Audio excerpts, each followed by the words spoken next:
Estamos señalando a todos los compañeros aquí en el presenciales. ¿Sí? Entonces, estamos ante un paciente con una bradicardia sinusal. ¿Es anormal o es normal? Entonces, justamente la primera cosa que tenemos que definir es si el paciente es sintomático o no sintomático. Otra cosa es un paciente con bradicardia sintomática, el paciente fatigable, el paciente que ha hecho síncope, nos llama la atención. Pero es un paciente que hace ejercicio, o un paciente asintomático con bradicardia, es un paciente simplemente para evaluarlo. Y si está haciendo ejercicio, por el contrario, felicitarlo y decirle, bueno, vale la pena que continúe haciendo ejercicio. Realmente, las causas de bradicardia están relacionadas con aumento del tono vagal lograda mediante la actividad física, la meditación, el sueño. En la madrugada tenemos frecuencias cardíacas mucho más bajas y la juventud. Pero el paciente con infarto agudo de miocardio podemos encontrarlo con una bradicardia sinusal. Los medicamentos son la primera razón de encontrar los pacientes con bradicardia sintomática. A veces los pacientes con beta bloqueadores, con verapamilo, se fatigan fácilmente y la razón es simplemente el medicamento. La disfunción del nodo sinusal, tenerla en cuenta. El paciente con bradicardia sinusal sintomática puede ser la primera manifestación de un nodo sinusal disfuncionante. Siempre preguntarse sobre la función tiroidea del paciente bradicárdico y la hipotermia en otros momentos. Veamos este caso y ustedes me ayudan a observar qué detalles hay aquí con este paciente. Es un hombre de 72 años con enfermedad coronaria, hipertensión arterial, diabetes mellitus, enfermedad arterial obstructiva crónica. Le han estado formulando captopril, isordil, furosemida, insulina y digoxina. Y tenemos este electrocardiograma. Nos animamos. Luis, ¿qué piensas tú de este electrocardiograma? ¿Lo aprecia regular, rítmico? Hagamos una aproximación.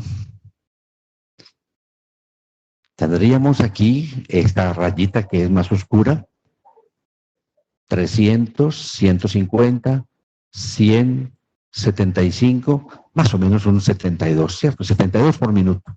No está bradicárdico. Muy bien. Tenemos una onda P y cuando determinamos el intervalo PR, nos encontramos que es un intervalo PR de 260 milisegundos más o menos. Muy bien. Entonces nos estamos encontrando una primera anormalidad, un PR más de lo normal, 260 milisegundos. Correcto. ¿Hay alguna otra observación que tú tienes para hacer con ese paciente? ¿Te llama la atención algún detalle en la repolarización, Luis?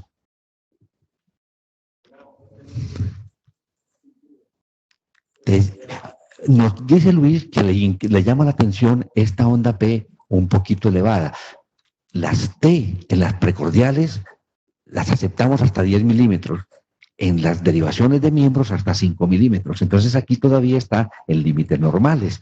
Y el punto J está a 2 milímetros, 1 milímetro sobre la línea de base que para un hombre es normal. ¿Ok? Y miren ustedes cómo es el segmento ST. Ese segmento ST es un segmento ST balonado. ¿Por qué está deprimido ese segmento ST? Lo más probable es medicamentoso. La digoxina, este es un efecto del digital.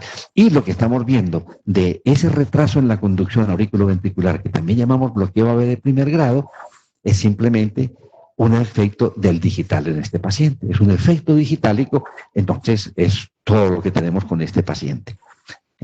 Hablamos de retraso en la conducción auriculoventricular o bloqueo de primer grado cuando hay un PD prolongado de más de 200 milisegundos, pero siempre debe haber una onda P antes de cada complejo QRS y los PR deben ser constantes para poder decir estoy frente a un bloqueo AB de primer grado. Cuando lo encuentro, la primera cosa que pienso es el paciente debe tener un medicamento, pero también debo considerar diagnósticos diferenciales como miocarditis, como una isquemia y algunos pacientes con alguna valvulopatía, sobre todo cuando se ha afectado el sistema de conducción. Un paciente que pronto tiene una endocarditis infecciosa y tiene un absceso en el anillo puede originar un bloqueo de primer grado. El paciente que llega con, joven que llega con una falla cardíaca, que le encontramos un PD prolongado, la posibilidad de una miocarditis, y recuerden ustedes que es un criterio menor para el diagnóstico de fiebre reumática. Nosotros todavía vemos jovencitos con fiebre reumática. Enfermedades degenerativas hacen que se calcifique el sistema de conducción, pero también lo podemos encontrar en personas completamente sanas.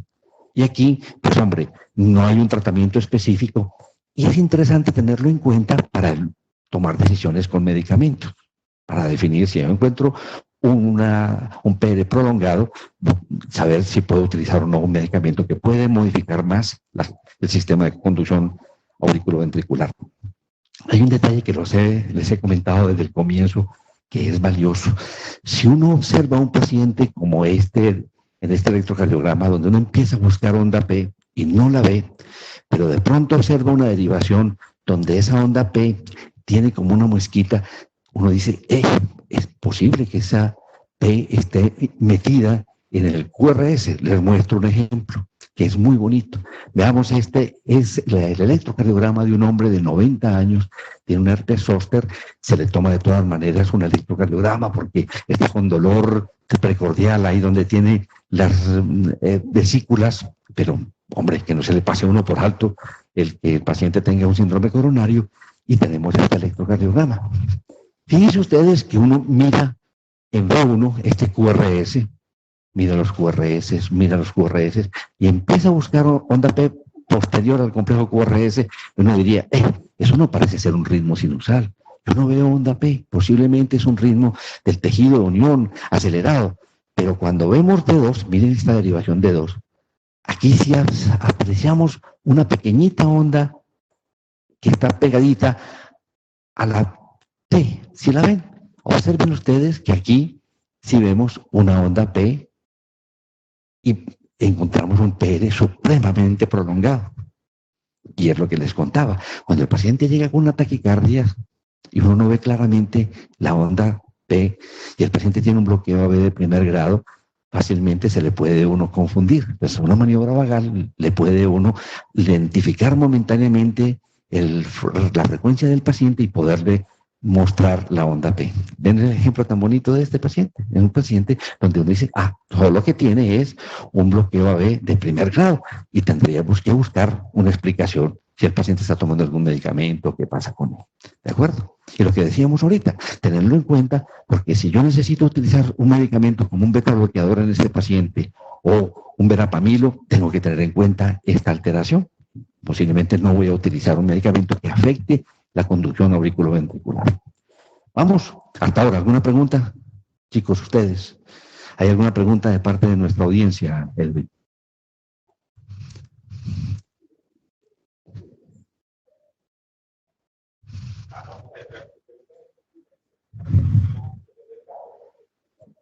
Perfecto, muy bien. Pero la pregunta es muy bonita porque fíjate que siempre vamos a encontrar aquí, detrás del complejo, la onda P. Miramos el complejo y hay onda P.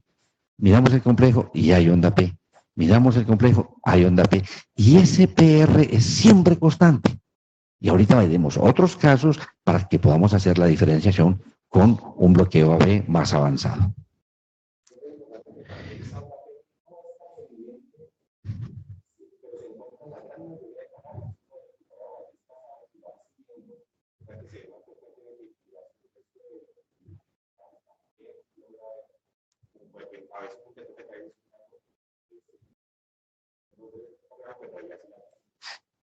pero ven ustedes que es sutil, ¿cierto? Se le puede pasar uno por alto, es muy sutil y tiene uno que estar pensando y buscarla específicamente. ¿Ok? Bueno, muy bien. Este caso es bonito. Este señor de 25 años es un señor que estudia y trabaja. El hombre monta en bicicleta para ir a su trabajo. Monta en bicicleta porque es mensajero. Va a la universidad en bicicleta. Y un médico lo evaluó y encontró que tenía momentos en que el pulso era irregular. Le pidió este electrocardiograma y le dijo, usted no puede montar más en bicicleta. Y lo mandan para evaluación. ¿Cierto? Entonces, fíjense ustedes lo que nos encontramos aquí. Yo quisiera que de pronto uno de ustedes nos diera su opinión. Empecemos. ¿Quieres contarnos cuál es tu opinión de este electrocardiograma? ¿Qué te parece el ritmo? ¿Regular o irregular? Irregular. Mira qué cosa tan interesante. Es un RR variable y aquí vamos a tener otra de las causas de un RR variable.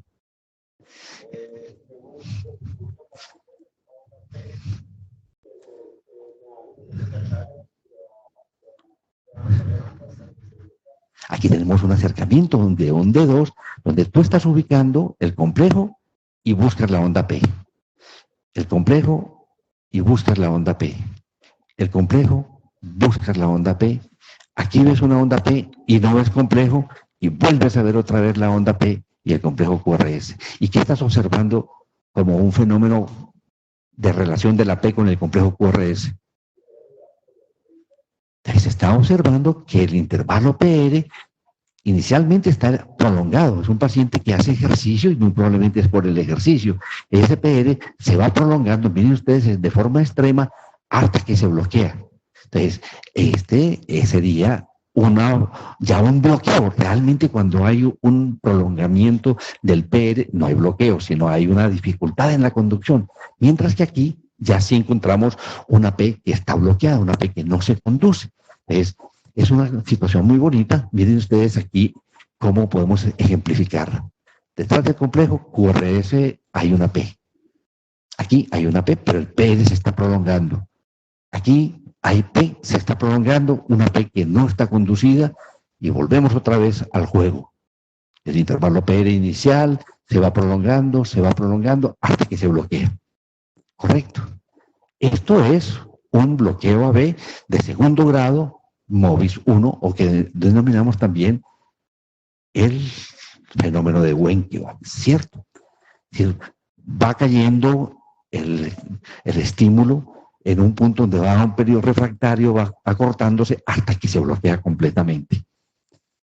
La indicación que le dieron a este joven de que parara el ejercicio es correcta, que de pronto necesita un marcapasos. No, exactamente. Este muchacho, esta es una de las cosas que vemos en los deportistas, es una de las relaciones de un aumento del tono vagal completamente, ¿cierto?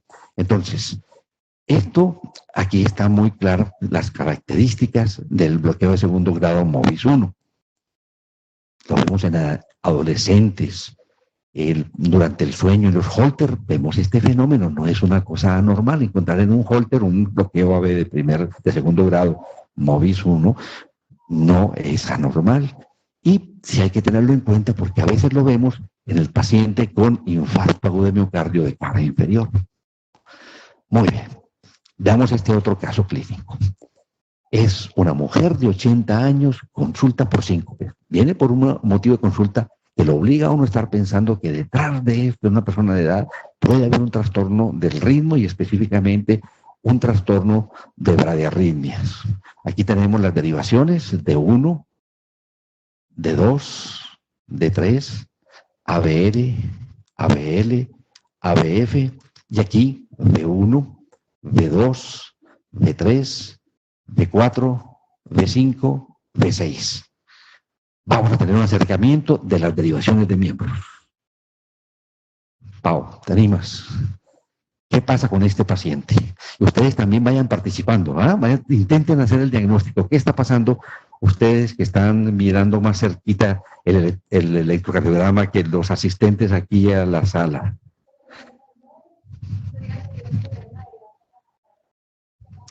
Miren qué tan importante, ¿cierto? Siempre que tengan una bradiarritmia, no se contenten con las 12 derivaciones. porque necesita uno un trazo de ritmo y dentro de ellos un D2 largo y un B1 largo. Traten de tener los dos, un D2 largo y un B1 largo, para que puedan ver bien la onda P. Pero va a tocar, aquí no tenemos sino estas 12 derivaciones. ¿Ah?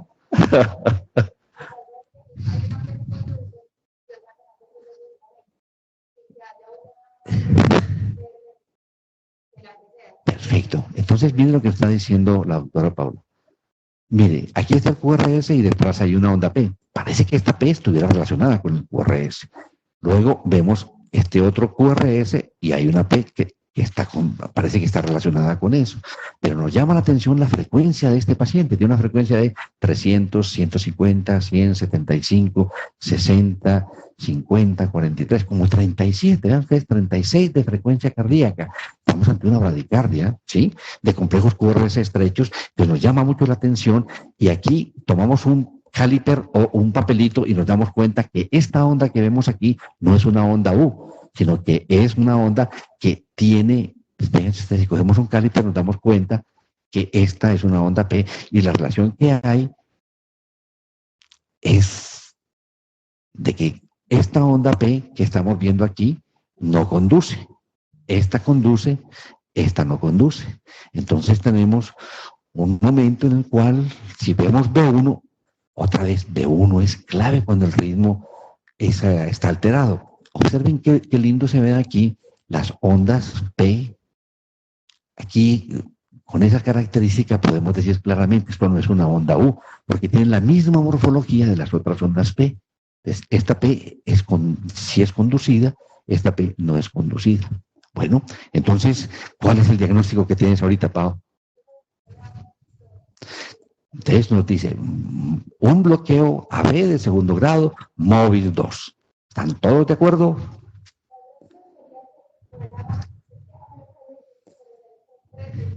Entre el 3 y el 2 te da dificultad, como a todos nosotros.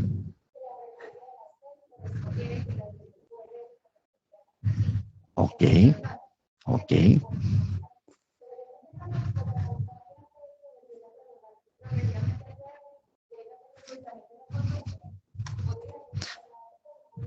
Entonces nos está proponiendo la doctora Pau que estamos frente a un MOVIS 2. Oigo otras opiniones y qué dicen nuestros asistentes. Por favor, tu nombre es, perdóname, Edwin. Un segundito, Edwin, que tenemos una participación de un colega.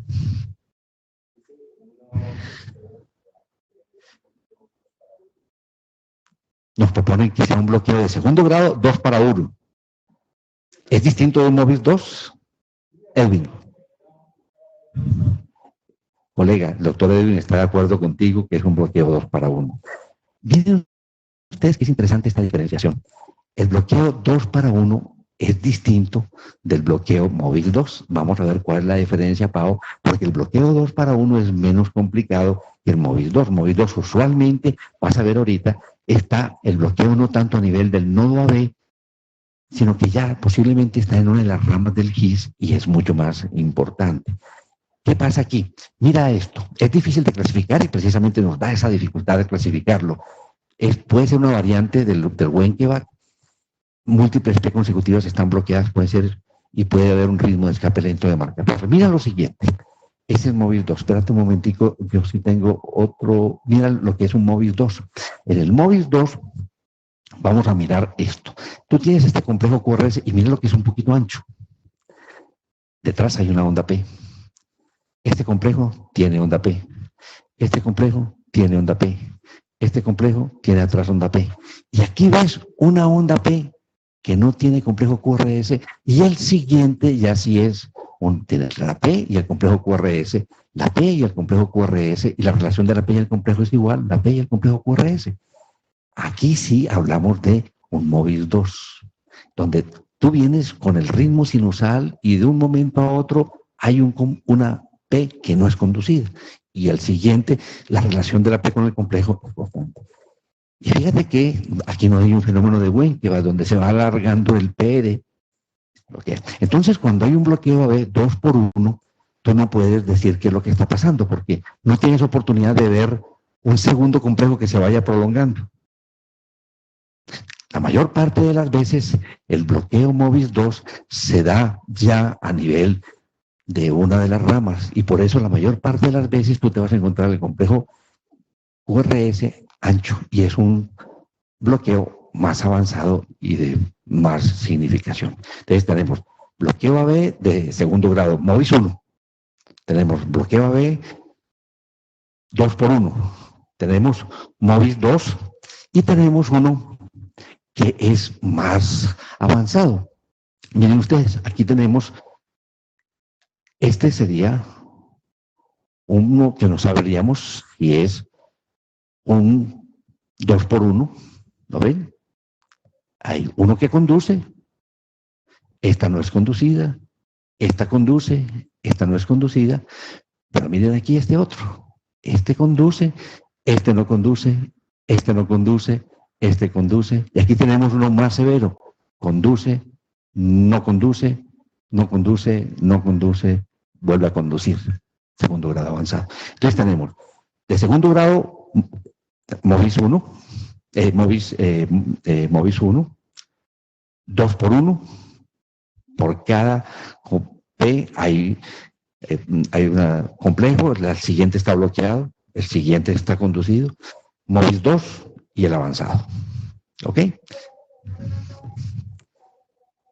No es tan maligno como el MOVIS 2. La MOVIS 2 le hace pensar a uno de que hay una cosa más avanzada y vas a requerir un marcapaz. Exacto, es una cosa que es completamente dinámica. Te lo vas a encontrar en el tiempo. Por eso el Holter te ayuda mucho porque te lo va a determinar en el tiempo. ¿Algún comentario? Bueno, ¿alguna pregunta? Bueno, vamos a mirar este otro electrocardiograma. Es una mujer de 70 años con episodios sincopales. Tenemos las 12 derivaciones. Nuevamente nos falta, como lo decía Pau, el dedo largo, el B1 largo, pero ahí tenemos un acercamiento a ese electrocardiograma. Edwin, ¿quieres?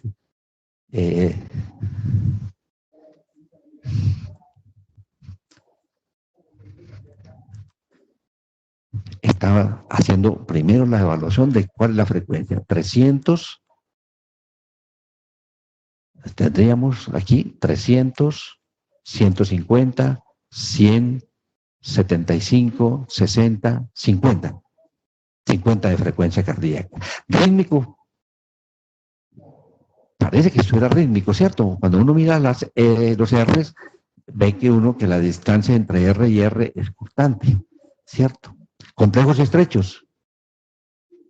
Son complejos estrechos, lo que le dicen a uno, se están originando a nivel supraventricular, por lo menos, ¿cierto? Están antes de que se divida el haz de His. El QRS es estrecho. ¿Qué te parece el ritmo? ¿Estamos frente a un ritmo sinusal, una bradicardia sinusal, o hay un bloqueo auriculoventricular de algún grado?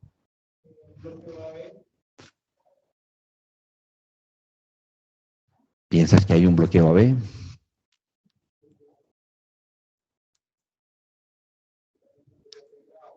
¿Te parece de tercer grado? ¿En qué base eso, Edwin?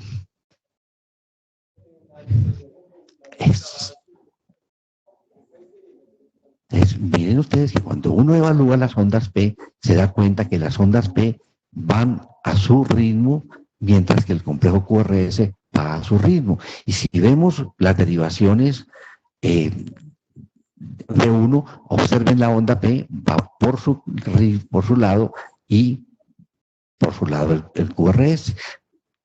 Hay momentos en los cuales la onda P coincide con el complejo QRS. Y es en ese momento donde se hace una contracción auricular sobre las valvas tricúspides cerradas y el paciente tiene unas ondas en cañón. Si ustedes tienen un paciente y están trabajando en la periferia y no tienen un electrocardiograma, un señor como este les consulta por un síncope y ustedes le toman el pulso y encuentran un pulso de 50 y ven que de vez en cuando aparecen unas ondas en cañón en el pulso yugular, hacen el diagnóstico de un bloqueo AB completo sin necesidad de marcapasos, sin necesidad de tomar un electrocardiograma, ¿cierto? Bueno, entonces, este paciente tiene un bloqueo AB completo. ¿Por qué tiene el QRS estrecho?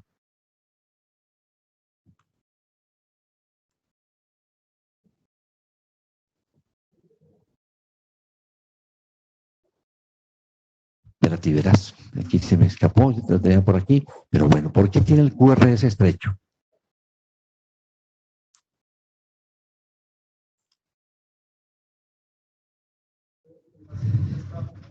Perfecto. Porque posiblemente, ¿dónde está el bloqueo?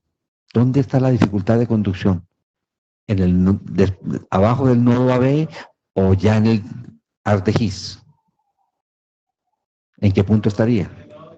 Estaría entre el nodo AB y el GIS. Y eso garantiza de que la despolarización sea óptima porque el GIS está funcionando completamente. ¿Cierto? A diferencia de este que vamos a ver a continuación, mira un paciente que tiene esta situación. Hombre de 78 años con episodios sincopales. Cuando observamos este electrocardiograma, nos encontramos con lo siguiente. Vean ustedes la frecuencia. La frecuencia es 300, 150, 100, 75, 60, 50, 43, como 35. ¿Cierto? Está claramente en una bradicardia. El complejo QRS es ancho. Y buscamos las ondas P. Y las ondas P van por su lado. ¿Ven? Aquí está metida con el complejo QRS. En ese momento debe hacer una onda en cañón. Miren, que hay aquí en la repolarización. Miren la P, miren la P, miren la P. Entonces, este paciente está haciendo un bloqueo auriculoventricular de tercer grado y como el complejo QRS es ancho y muy lento, el ritmo de escape está ya por debajo de la división del GIS. Está en una de las ramas del GIS y por eso el QRS es ancho. Entonces, hay un bloqueo supragisiano y el QRS es estrecho. Infragisiano, usualmente el paciente definitivamente requiere de marcapasos. Bueno, vamos ahorita a revisar lo que es el nodo sinusal disfuncionante. Probablemente esta es una de las causas que más frecuentemente llevan a que los pacientes reciban un marcapasos, el nodo sinusal disfuncionante. ¿Cómo se manifiesta? ¿Cuándo sospecharlo? Sospechamos que hay un nodo sinusal disfuncionante cuando estamos con una bradicardia sinusal persistente sintomática. ¿Sí? Cuando hay un bloqueo sinoatrial. Hablamos de bloqueo sinoatrial desde que se forma el estímulo en el nodo sinusal, pero no sale a la aurícula. Y probablemente que uno no lo ve en el electrocardiograma. Es muy difícil de uno apreciar cuando hay un bloqueo sinoatrial. Ese es casi un trabajo que hace el electrofisiólogo y lo puede mostrar cuando tiene su catéter metido en la aurícula y puede ver que se forma el estímulo en el nodo sinusal y no pasa a la aurícula. Paro sinusal, ahorita vamos a ver algunos ejemplos, ritmos de escape de la unión o ventricular, un síndrome braditaqui, un flóter atrial paroxístico y una fibrilación auricular, sobre todo con frecuencias cardíacas bajitas. Vamos a mirar ejemplos de esto. Miren, aquí desafortunadamente la imagen se nos va, pero ahorita lo reemplazamos. Observamos este trazado de un D2. Miren ustedes lo lento que es esta frecuencia. Es una frecuencia de 300, 150, 100, 75, 60, 50, extrema. ¿Sí? Buscamos onda P y por ningún lado vemos onda P. El complejo QRS es estrecho. Entonces, lo que piensa uno es que se está formando en el tejido de unión. Tiene una bradicardia muy importante del tejido de unión. El siguiente, ven ustedes cómo empieza con ritmo sinusal, hay un latido que también tiene una onda P y luego desaparece por la actividad eléctrica. Nos quedamos sin actividad eléctrica y el corazón, para tratar de salvar, aparece aquí un escape que no es igualito al que traíamos del nodo sinusal, sino que no tiene onda P, es un escape del tejido de unión y vuelve luego otra vez a tener el estímulo sinusal. Una pausa sinusal, un paro sinusal muy prolongado y perfectamente en este periodo de 1, 2, 3, 4 segundos, el paciente puede tener un cuadro sincopal. Nodo sinusal disfuncionante. Y miren este otro. Aquí tenemos una bradicardia, pero el complejo QRS es ancho y no vemos onda P detrás. Este puede ser o un ritmo idioventricular O la otra posibilidad, un ritmo del tejido de unión con bloqueo de rama, que es muy difícil poderlo interpretar. Cualquiera de los dos nos sirve esto. Veamos más detallitos. Observen qué es lo que pasa en una pausa sinusal. El nodo sinusal está funcionando. Aquí da su estímulo, conduce, da su estímulo, conduce, da su estímulo, conduce y genera el QRS.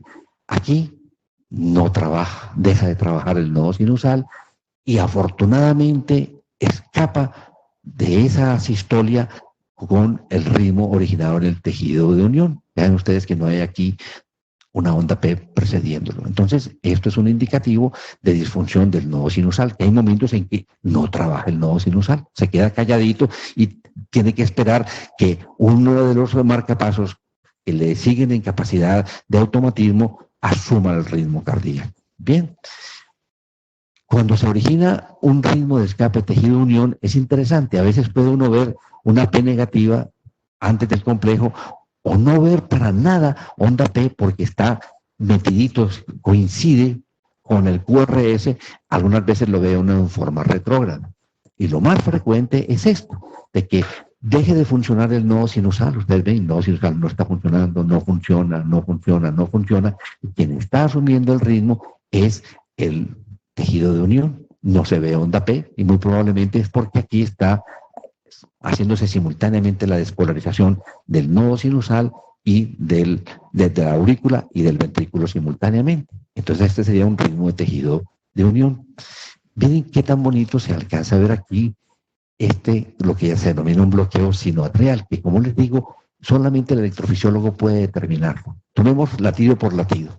El primer latido, hay una onda P que conduce y origina su QRS, una onda P que conduce y origina el QRS, una onda P que origina su QRS. Y miren cómo aquí le tocaba el turno al nodo sinusal despolarizarse.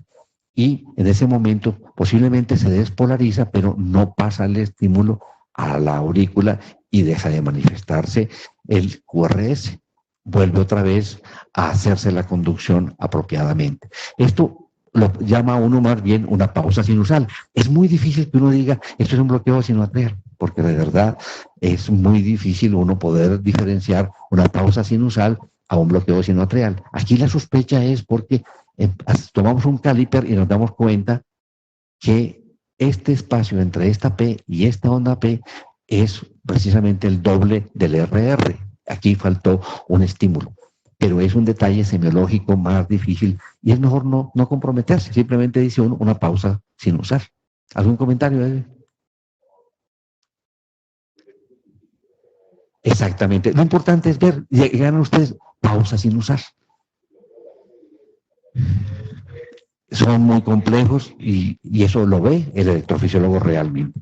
Pero lo reconoce uno en el electrocardiograma y lo reconoce en el Holter como pausas sinusales. ¿Estamos de acuerdo? Y miren el fenómeno del síndrome Brady-Taki.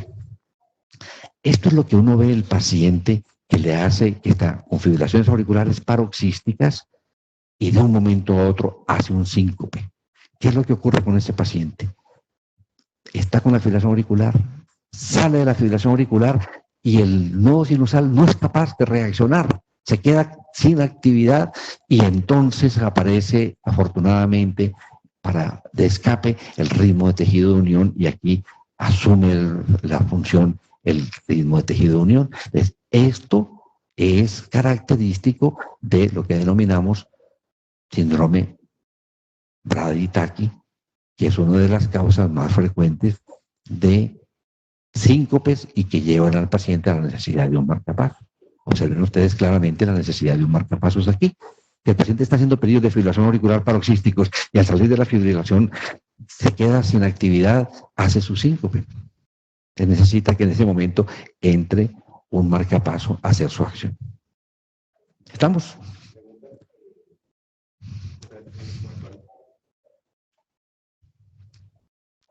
¿Cuándo ella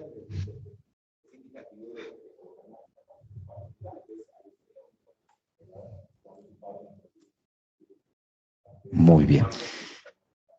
Entonces, cuando uno tiene un paciente que le consulta por Las cosas que hacen pensar a uno que tiene una disfunción del nodo sinusal: fatigabilidad, mareos, síncope. Uno a ese paciente le toma un electrocardiograma y ese electro puede ser normal o puede tener una bradicardia sinusal. Ese paciente con esa historia, uno le pide un Holter. Entonces en el Holter tiene una oportunidad de ver durante 24 horas qué está ocurriendo con la actividad del nodo sinusal y la conducción auriculoventricular. Si durante el Holter uno encuentra que tiene pausas de 1,5 segundo, de 2 segundos asintomáticos, pues hombre, no le explica a uno que el paciente esté haciendo su síncope ni que esté haciendo fatigabilidad. Pero si en el Holter se encuentra uno pausas de 3 segundos, mayores de 3 segundos, la idea es 2,5 segundos. Si uno encuentra pausas de más de 2,5 segundos con la sintomatología, considera que ese paciente ya tiene unas pausas anormales y va a considerar la posibilidad de un marcapasos, siempre y cuando no tengamos una explicación de lo que está pasando, porque ese paciente es hipotiroideo, ese paciente está con un beta bloqueador, está con verapamil, está con digital. La primera cosa es quítale el medicamento y vuelve a evaluar al paciente, porque puede ser un efecto de un medicamento. ¿Algún comentario, Edison? Perdóname.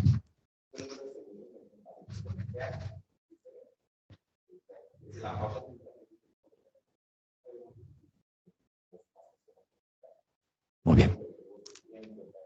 Entonces, miren la precisión que hace Edwin, que es muy interesante. Cuando hay una pausa, uno siempre tiene la posibilidad de mirar al paciente. Cuando uno ve a un paciente con fibrilaciones auriculares paroxísticas, siempre debe informar cuál es el tiempo en el que, al salir de la fibrilación auricular, recupera el nodo sinusal su capacidad de trabajo. Entonces, si ese periodo es más de 3,5 segundos, es un paciente que definitivamente va para un marcapasos.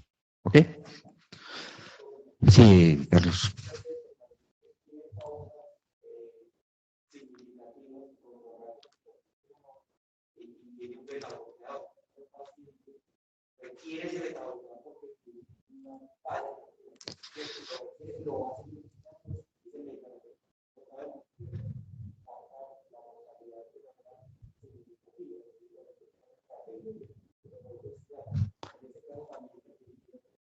Viene una observación muy interesante de uno de nuestros profesores, el doctor Carlos José Asencia, el que hay veces que tenemos pacientes que le estamos dando beta bloqueadores en un paciente coronario que probablemente no hemos podido revascularizar, y el marcapaso y el beta bloqueador sigue siendo muy importante para él.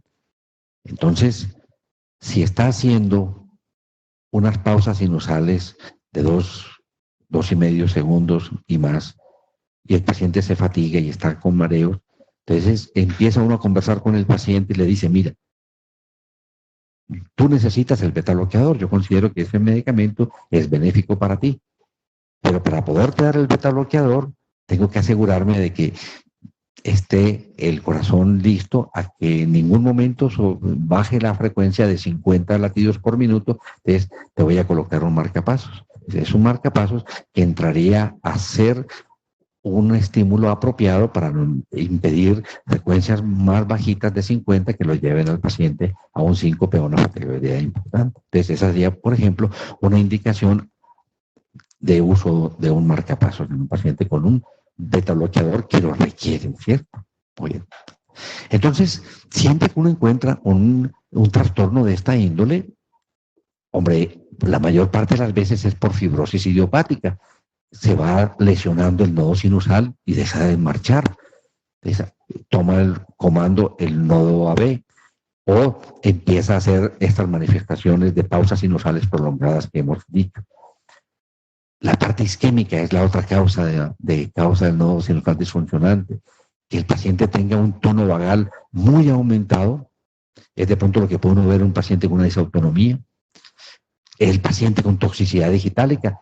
Siempre hay que pensar, ante un nodo sinusal disfuncionante, medicamentos, ¿no?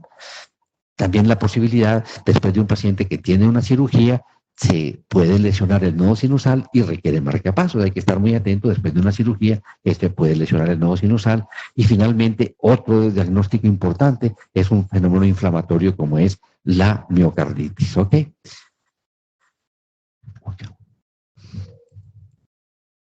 Vamos a seguir.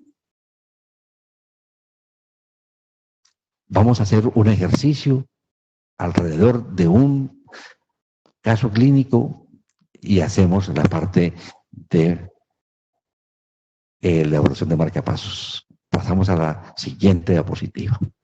Bueno, aquí tenemos este electrocardiograma de un paciente que tiene un marcapasos. Veamos cuidadosamente este electrocardiograma para que hagamos el ejercicio de cómo enfrentar un paciente que está con un marcapasos. Entonces aquí tenemos las derivaciones de 1, de 2, de 3, ABL, ABL, ABF, B1, B2, B3, B4, B5 y B6. Recuerden la imagen, ahorita lo repetimos las veces que ustedes sean necesarios. Vamos a hacer varias preguntas sobre esto y vamos a darle oportunidad también a los colegas que participen.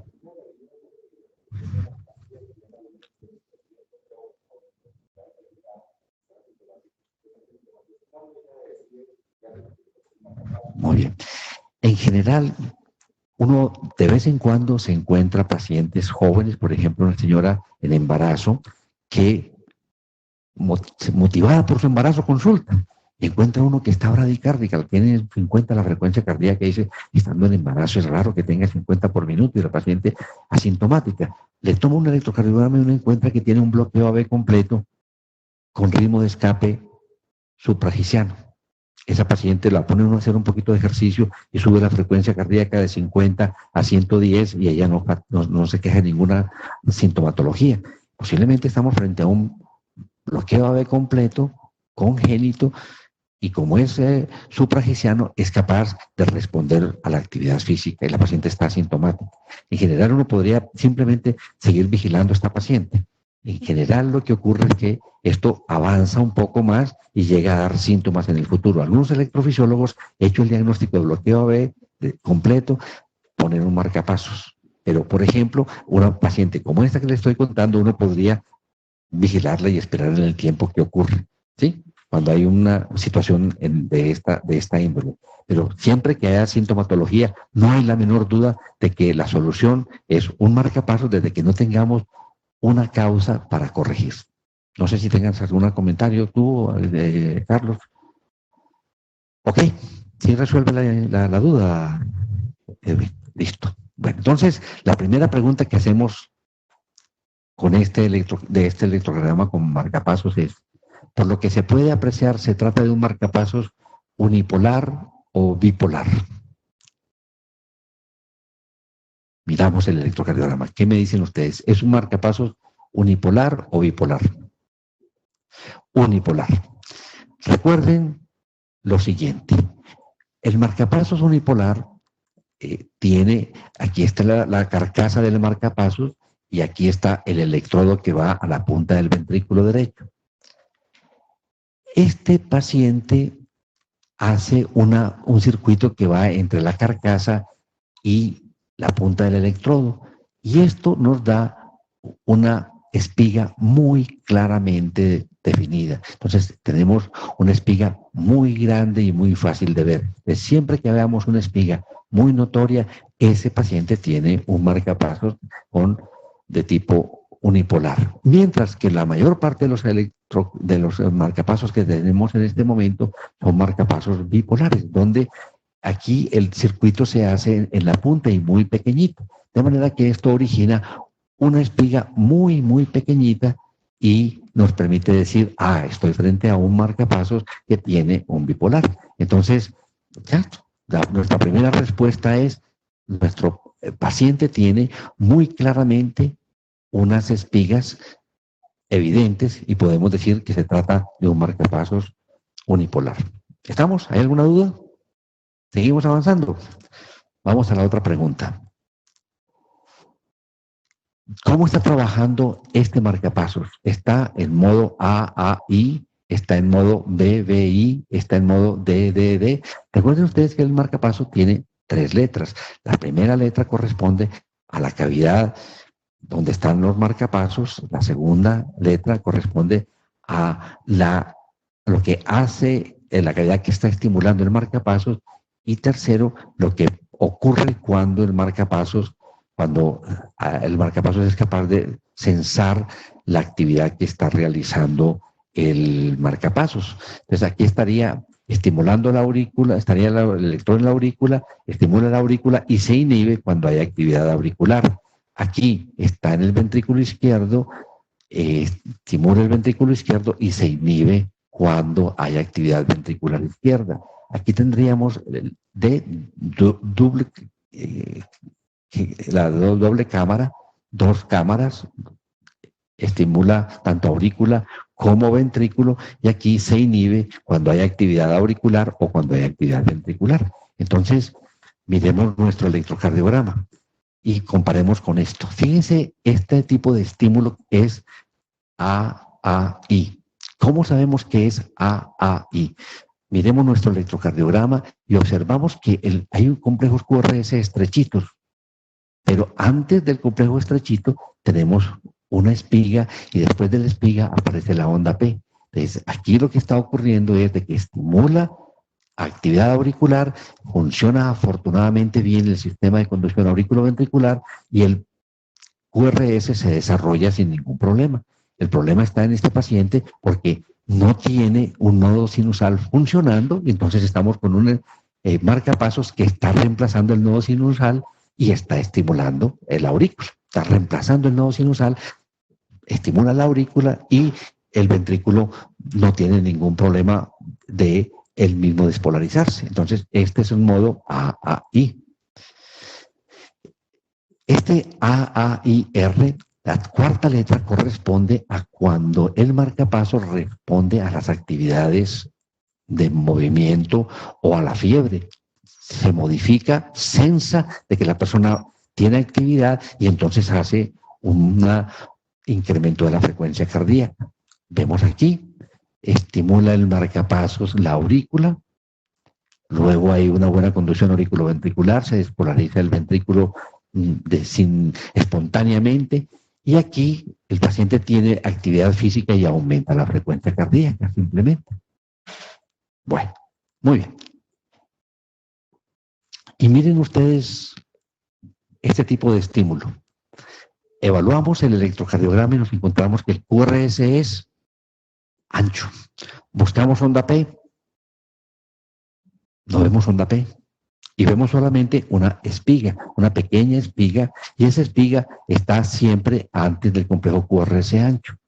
Entonces, aquí está el electrodo en el ventrículo izquierdo, está estimulando el ventrículo izquierdo y se inhibe cuando hay actividad propia del paciente. Este es el modo BBI. Bien, y finalmente miren qué bonito, el modo BBI-R, cuando se estimula el ventrículo, aparece el QRS ancho porque ese estímulo se está haciendo en el ventrículo derecho.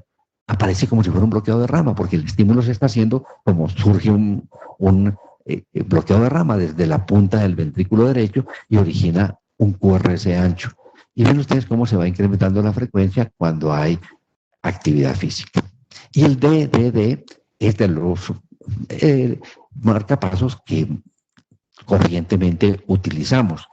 Y es la forma más fisiológica de estimular al corazón. Estimula la aurícula, secuencialmente estimula el ventrículo y nos hace una función muy parecida a lo que hace el corazón normal.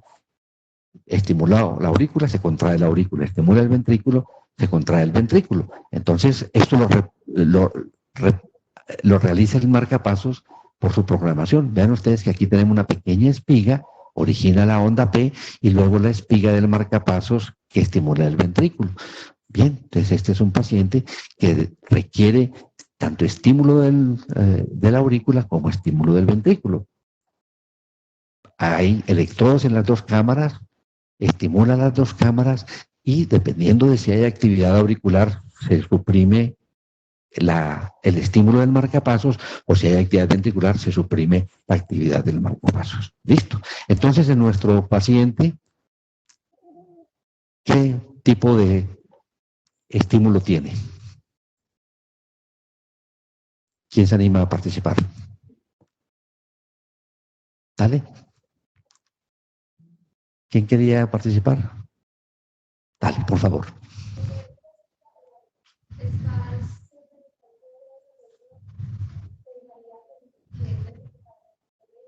Muy bien.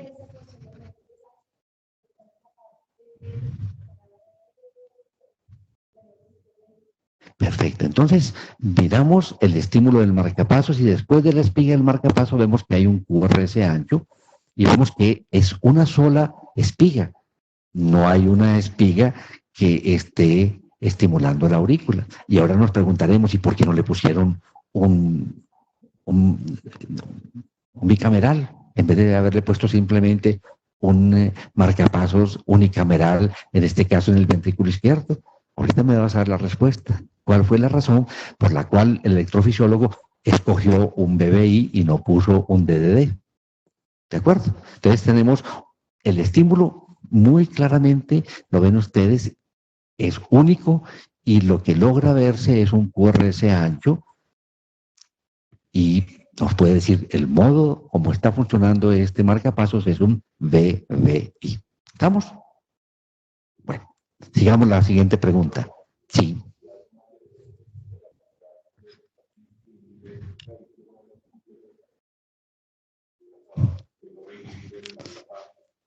Jairo nos observa algo bien interesante, que este complejo se ve un complejo estrecho y se ve como las características del paciente.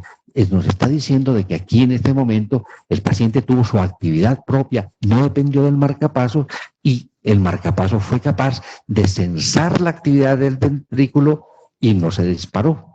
O sea que el marcapasos está funcionando adecuadamente porque capta cuando el paciente tiene su propio despolarización y no hace un estímulo que puede causarle problemas. Entonces, en ese momento el marcapasos censa apropiadamente la actividad del paciente y no se descarta. ¿Ok? Bueno, entonces, la siguiente pregunta, ¿está estimulando el ventrículo derecho desde el ápex o lo está haciendo desde el tracto de salida del ventrículo derecho? ¿Por qué vale la pena mirar esto? Hemos ido aprendiendo que el marcapasos puesto en el ápex, ven ustedes que funciona como un bloqueo de rama. Y eso puede ir llevando a lo mismo que pasa con el bloqueo de rama izquierdo, a una dilatación ventricular. Los electrofisiólogos han estado pensando en que de pronto es mucho mejor estimular el ventrículo desde la parte alta, el tracto de salida del ventrículo, más que desde el ápice, para evitar de pronto esa parte de dilatación ventricular. Es que miren ustedes, el marcapaso, el electrodo está puesto en la punta y es un estímulo igualito como se genera el bloqueo de rama izquierdo. Desde el ventrículo derecho se hace una despolarización de todo el ventrículo izquierdo de forma miocardiocito a miocardiocito y no por el sistema de conducción, y esto puede llevarlo a que tenga una disincronía y a tener disfunción. ¿De acuerdo? Entonces han tratado los electrofisiólogos de que definitivamente el marcapasos reemplace lo mejor posible a la actividad eléctrica normal del corazón.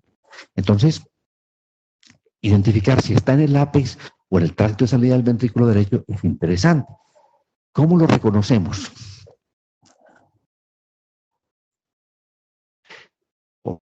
Aquí está, sí señor.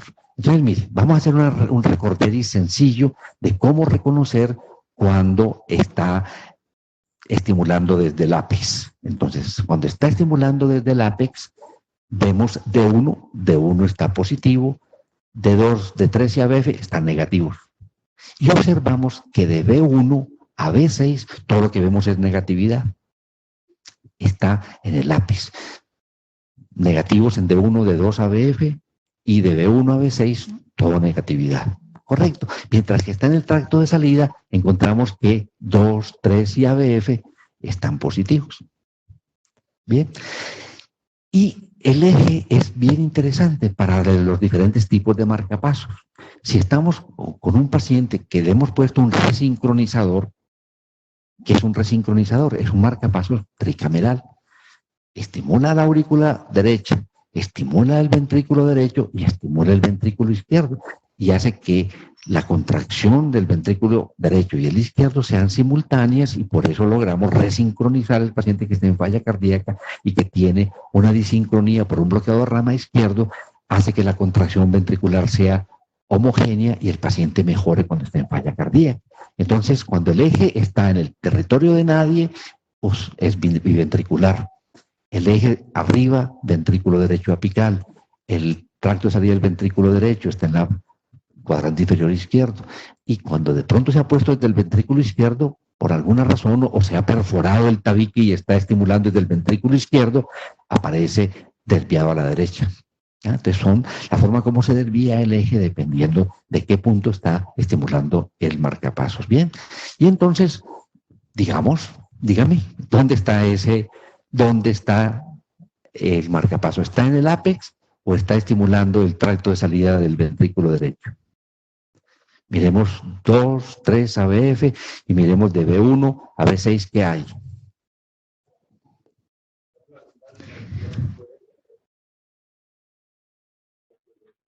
Perfecto, entonces la respuesta es, aquí vemos que hay una Q en B1, lo hay en B2, lo hay en B3, lo hay en B4, en B5 y en B6. ¿Sí? Todas son negativas.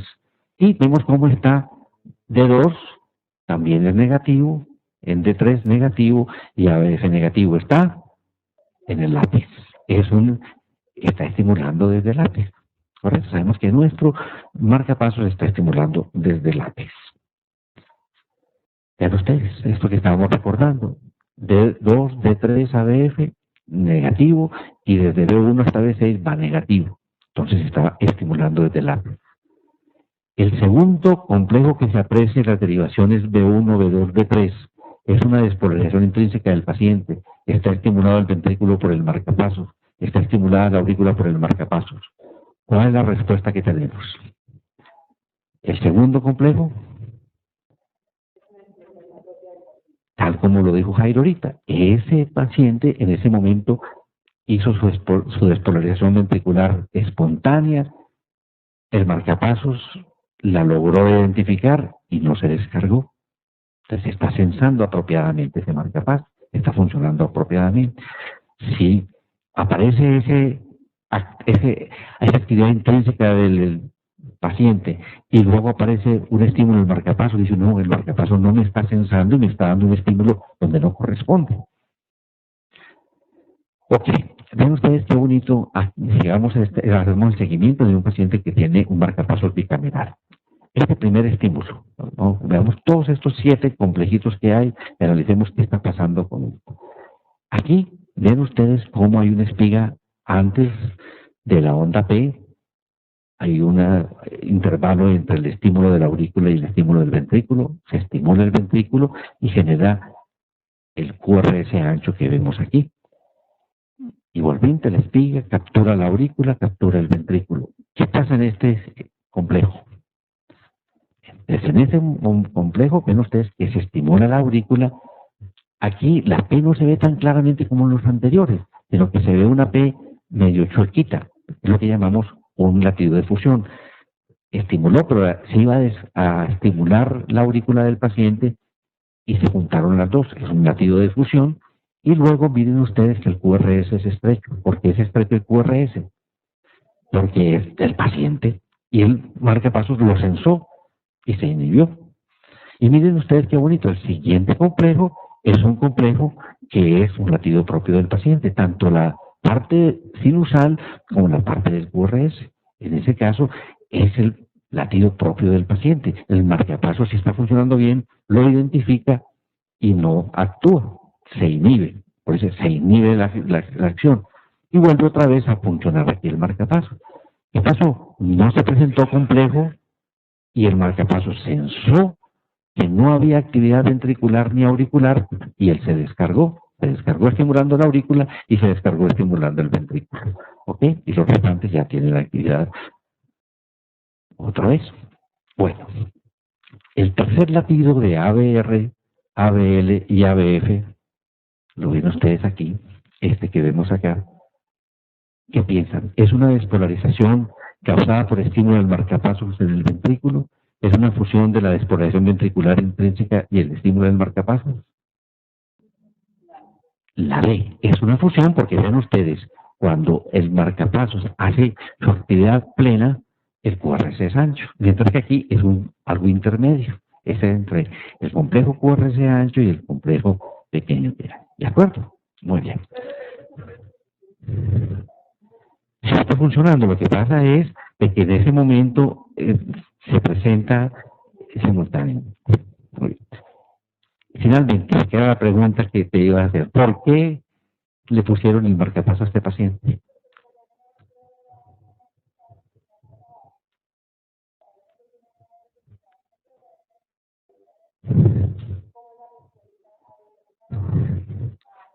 Bueno, entonces, mira, indicaciones para marcapasos ya estamos viendo. Bloqueo AB de tercer grado, muy claro.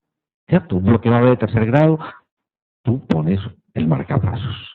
Nodo sinusal disfuncionante, pones el marcapasos. ¿Qué piensas que es aquí la razón de haber puesto el marcapasos? ¿Un bloqueo AB completo o un nodo sinusal disfuncionante? Piensas en un bloqueo AB completo.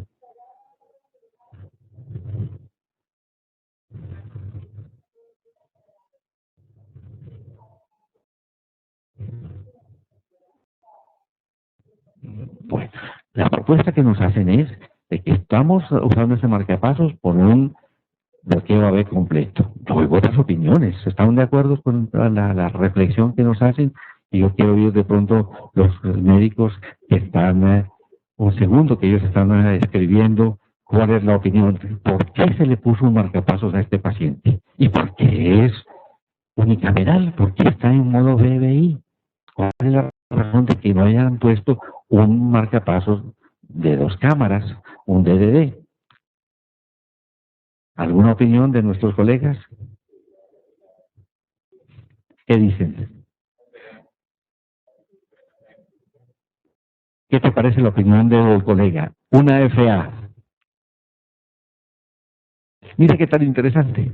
Obsérvate la línea de base de ese paciente. La línea de base de ese paciente está completamente ondulada. Entonces, lo que está ocurriendo con este paciente es que tiene un nodo sinusal disfuncionante, probablemente un síndrome de Brady-Type, o tenía una fibrilación auricular con una respuesta ventricular muy lenta. Entonces le pusieron un marcapasos y como tiene una FA, tú no le puedes poner un marcapasos a la aurícula porque no puedes sensar toda esa actividad de la aurícula, te enreda la vida. Entonces, ahí es una indicación muy buena de marcapasos de BI, porque el problema está esencialmente es en el estímulo del ventrículo. Correcto, tú tienes actividad eléctrica de la aurícula muy rápida y algunas veces estos pacientes que tienen de pronto fibrilaciones auriculares se manifiestan por periodos de taquicardia muy rápida y periodos de bradicardia. Entonces, ¿qué pasa? Tú a ese paciente le pones un marcapasos y te resuelve la bradicardia, pero no la taquicardia.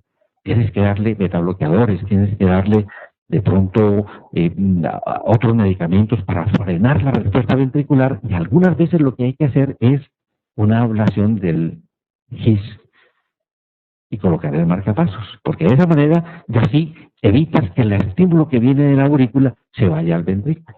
¿Ok? Entonces, en este caso, vean qué tan bonito todo lo que uno puede mirar en un marcapasos, en un electrocardiograma de marcapasos del paciente que ustedes están viendo permanentemente, analizar todos estos aspectos. Bueno, mis amigos, yo creo que hemos terminado. Hoy terminamos un poco. Carlos, por favor. Muy bien. ¿Tú quieres hacerles un comentario de cuando tenemos un paciente que llega a urgencias y está en el marcapasos? Esa evaluación del marcapasos con imán y sin imán, ¿qué objeto tiene?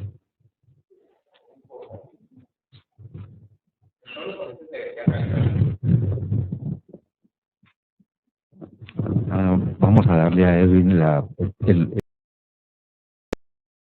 Es importantísimo. En todos los pacientes debería evaluarse un electrocardiograma con imán y sin imán. Desde que se pone el marcapasos, se tendría que tener. Pone el marcapasos en modo asincrónico.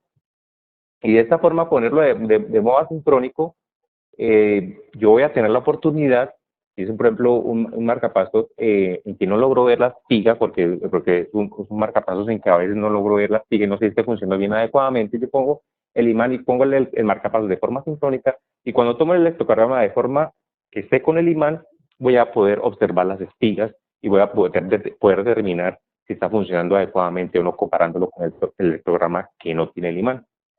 Y hay algunos detalles técnicos que podría yo saber qué tipo de marcapasos tiene. Sin embargo, no son patognomónicos, pero generalmente si yo tengo cuando yo coloco el imán y tengo una frecuencia cardíaca de 100 latidos por minuto, muy probablemente ese marcapasos es un St. Jude. Si tengo unas frecuencias cardíacas de 85 latidos por minuto, muy probablemente ese marcapasos es Medtronic, o los otros entre 80 latidos por minuto es un Boston. Pero sin embargo, lo que más uno encuentra es entre esas características desde el punto de vista que se pone de forma sincrónica. Que uno podría ver las espigas auriculares y ventriculares según como yo lo tenga programado.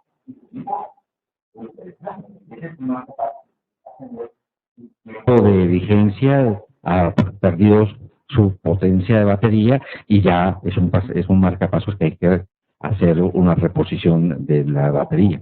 Y lo otro, sí, si ustedes tienen un marcapasos St. Jude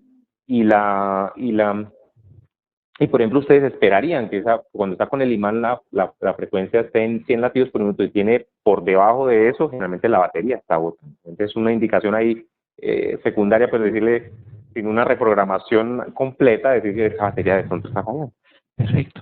Yo quería dejar un ratito para ver un poquito la opinión tanto de las personas que nos han seguido como de ustedes de lo que hemos trabajado durante estos 5 días, opiniones y la propuesta que le vamos a hacer a los colegas que están interesados en electrocardiografía, ver si podemos más adelante hacer un curso avanzado de electrocardiografía donde podamos tener casos clínicos que podamos analizar y discutir la interpretación, que creo que muchas veces uno se enriquece muchísimo cuando hace la interpretación de los electros y ve una persona que es un poco más experta en ver los detallitos que de pronto le aportan a uno una información valiosísima para tomar decisiones con el paciente. ¿Sí? Yo quisiera poder ver de ustedes algunos comentarios de retroalimentación y recibir retroalimentación de las personas que están de forma virtual. Y de una vez, es mi compromiso, yo sé que no les pude mandar a todos el material que debía enviarles porque de verdad tuve dificultades. Ayer se me bloqueó el correo por decir alguna cosa. Como 300 correos y ya no me respondió más.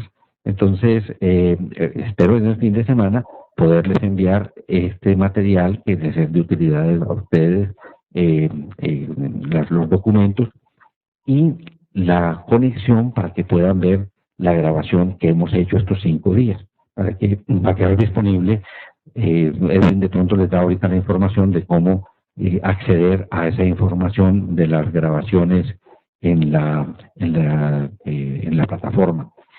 Y la conferencia de electrocardiograma que complementa este ejercicio que hicimos y que es una extraordinaria conferencia para que la puedan acceder en la plataforma educativa de Aulae. Van las indicaciones de cómo se inscriben para que vean esa conferencia, porque de verdad es muy didáctica. Sé que solamente pudimos hacerlo con algunos de ustedes.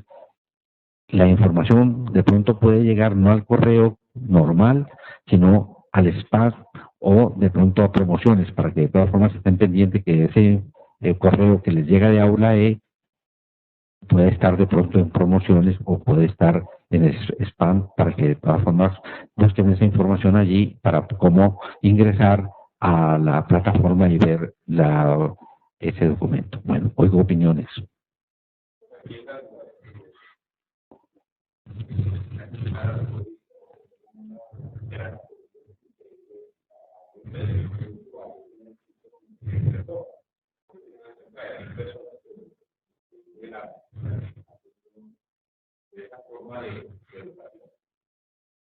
Y es increíble que también de Italia, de España, que han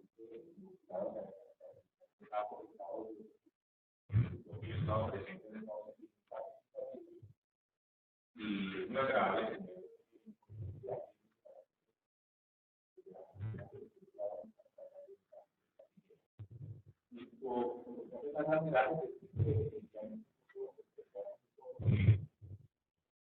mucho y que definitivamente les da muchas pautas para hacer su trabajo en donde se encuentran en este momento y que quieren simplemente que los inviten para siempre estar pegaditos de los... Yo les voy a pedir el favor, tanto a ustedes como a nuestros asistentes virtuales, les voy a pasar una encuesta este fin de semana para que nos den sus opiniones y comentarios para poder hacer ajustes y poder hacer, probablemente ya sea un curso formal. Aquí hemos hecho un trabajo con ustedes presenciales, pero la posibilidad de hacer un curso con evaluaciones y que se demuestre que tienen las competencias y que podemos certificar el curso, para mí sería lo ideal, de lograr que es un curso donde tengamos evaluaciones y mirar que si están resolviendo los casos de cada uno de los problemas de la ecocardiografía y darles una certificación sería como mi anhelo. Entonces vamos a pasar una encuesta para mirar si hay ese interés y podamos de pronto diseñar un curso no tan intensivo de una semana, sino que podemos hacer un capítulo por cada semana y trabajar cosas con un poco más de profundidad. No sé, yo quiero ver opiniones de nuestros residentes, algún comentario, alguna de nuestros internos, aprovecharon, alguna recomendación. Sigue adelante.